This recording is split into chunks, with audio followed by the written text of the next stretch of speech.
எல்லோருக்கும் வணக்கம். எல்லாரும் எப்படி இருக்கீங்க? நல்லா இருப்பீங்க நம்புறேன். ஒரு பொண்ணுக்கு அதிகபட்ச பாதுகாப்பு, முதற்கட்ட பாதுகாப்பு அப்படின்னு எடுத்துக்கிட்டீங்கன்னா, அந்த பெண்ணுடைய அப்பா. 2வது கட்டமா தன் கூட பிறந்த சகோதரர், அண்ணனோ, தம்பியோ தான் இருக்க முடியும். ஸோ அப்படி இருக்கிற பட்சத்துல, ஒரு பெண் Instagramல ரீல்ஸ் வீடியோ போட்டதுக்காக, அப்பாவே அந்த பெண்ணை சுட்டுக் கொண்டிருக்கார் அப்படின்னா, இது எவ்வளவு பெரிய ஒரு சம்பவமா இருக்கும். சமீபத்துல இந்தியாவிலே ஒரு மிகப்பெரிய சம்பவம், ஒரு கோர சம்பவம்னா நம்ம இதை சொல்லலாம். அப்படி என்ன நடந்துச்சு? அந்த பெண் இதுக்கு மேல என்னென்ன பண்ணியிருந்தாங்க? தான் பெத்த மகளையே சுட்டுக் கொள்ற அளவுக்கு அந்த தந்தைக்கு என்ன கோவம் அப்படிங்கறத தெளிவா அந்த வீடியோல நம்ம பாத்திரலாம். அஸ் யூசுவல் நம்ம சேனலுக்கு நீங்க புதுசு அப்படின்னா சேனலை சப்ஸ்கிரைப் பண்ணிக்கோங்க. இப்போ வீடியோக்குள்ள போலாம். நம்முடைய இந்தியாவின் ஹரியானா மாநிலம் குர்கிராம் மாவட்டத்தை சேர்ந்தவர் தான் தீபக் யாதவ். இவருக்கு 2 பசங்க, அதாவது மூத்தது ஒரு பையன், 2வது ஒரு பெண். இந்த 2வது பெண் தான் யாருன்னு கேட்டீங்கன்னா ராதிகா யாதவ் அப்படிங்கிற 25 மதிக்கத்தக்க ஒரு பெண். இந்த பெண் ஆக்சுவலா யார் அப்படின்னு பாத்தீங்கன்னா ஒரு மிகப்பெரிய டென்னிஸ் வீராங்கனை, டென்னிஸ் பிளேயர். இன்னும் ஷார்ட்டா உங்களுக்கு சொல்ல போனோம் அப்படின்னு சொன்னீங்கன்னா ஹரியானா மாநிலத்தினோட நம்பர் 1 பிளேயர் அப்படின்னு சொல்லலாம். ஸோ ஹரியானா மாநிலத்தை ரெப்ரசென்ட் பண்ணி விளையாடக்கூடிய ஒரு ஸ்டேட் லெவல் பிளேயர் தான் இந்த ராதிகா யாதவ். 25 வயது மதிக்கத்தக்க ராதிகா யாதவுடைய மிகப்பெரிய கொள்கை என்னவா இருந்துச்சு அப்படின்னு கேட்டீங்கன்னா, நம்மளுடைய இந்தியாவின் நம்பர் 1 பிளேயர் இருக்காங்க இல்லையா, சானியா மிர்சா. அவங்கள மாதிரி ஃபியூச்சர்ல நானும் இந்தியாவின் நம்பர் 1 பிளேயர் ஆகணும், இன்னும் சொல்ல போனா இந்தியாவை உலக அளவுல நான் ரெப்ரசென்ட் பண்ணணும் அப்படிங்கிற ஒரு குறிக்கோளை மேற்கொண்டு வச்சிருந்தவங்க தான் இந்த ராதிகா யாதவ்.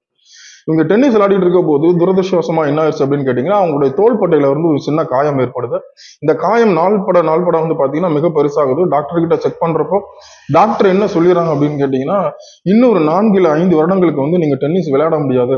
அது மீறி நீங்க விளையாடுற பட்சத்துல இந்த காயம் இன்னும் பெருசாச்சுன்னா வாழ்நாள் முழுதும் நீங்க டென்னிஸை விளையாட முடியாது அப்படிங்கிற மாதிரி ஒரு மெடிக்கல் ரிப்போர்ட் கொடுக்குறாங்க.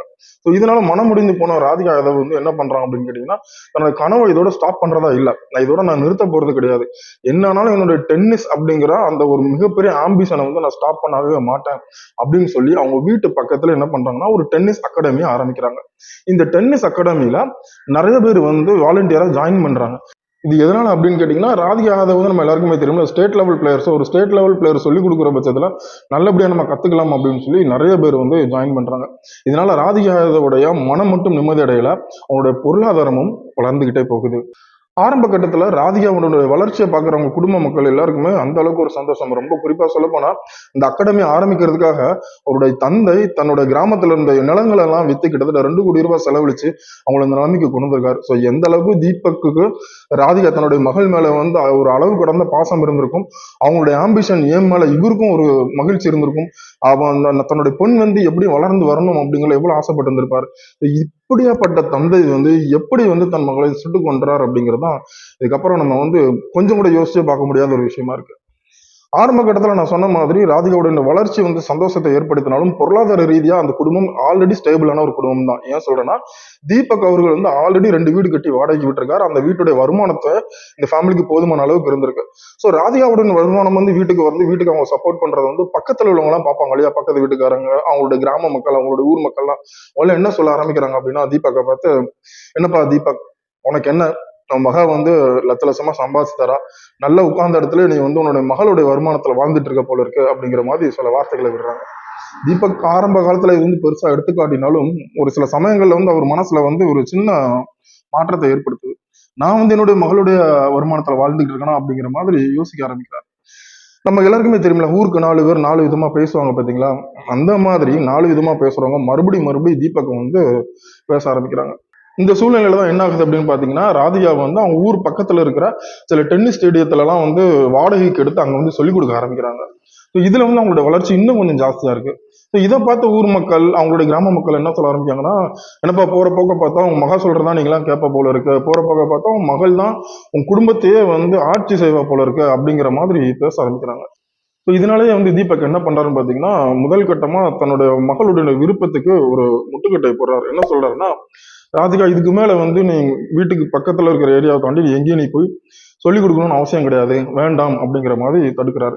ராதிகா ஆரம்பத்துல என்ன நினைச்சுக்கிறாங்கன்னா, தந்தைக்கு நம்ம மேல ஒரு பாசம் அப்படின்னு நினைச்சிட்டு சரிப்பா அப்படின்னு சொல்லிட்டு அவங்க வீட்டு பக்கத்துல வெறும் 500 மீட்டர் டிஸ்டன்ஸ்ல இருக்கிற தன்னோட வீட்டு பக்கத்துல இருக்கிற அந்த அகாடமியில மட்டும் இவங்க சொல்லி கொடுத்துட்டு இருக்காங்க. இருந்தாலுமே ராதிகா இப்ப என்ன முடியல அப்படின்னு கேட்டீங்கன்னா, நிறைய நேரம் உங்களுக்கு ஃப்ரீ டைம் கிடைக்குது.